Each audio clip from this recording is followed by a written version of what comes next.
a good Erev Shabbos. There's a tremendous lesson to learn from them this week's Torah portion. After Moshe goes ahead and gives them the blessings and the curses, Moshe does a quick recap of their life in the desert. And he says something interesting. He says, your clothing and your shoes never wore out. And the Medrash says that it grew with them. Their clothing grew with them. Their shoes grew with them. Imagine that. Commentaries ask, why was there a bigger miracle regarding their shoes and their clothing than their food? The man, they had to go get food. The Be'er Miriam, the water, they had to go how to get it. God could have made a miracle that they were just sustained from the first food that they ate, just like their clothes that grew on their back and their shoes that grew at their feet.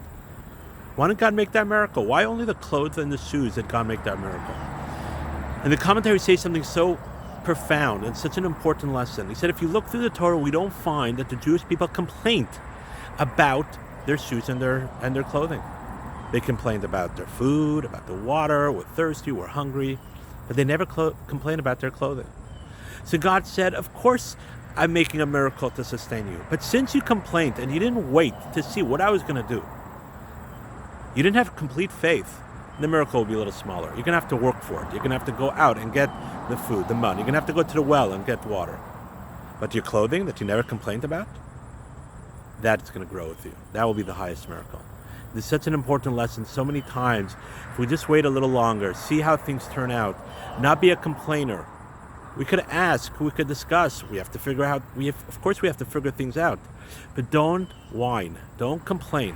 Don't be that person that is always seeing the negative in something and not trying to see how the positive is going to turn out.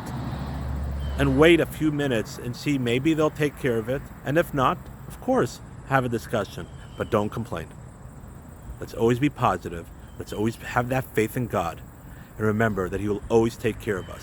What an important lesson to think about as we enter Rosh Hashanah. Wishing everyone a beautiful Shabbos.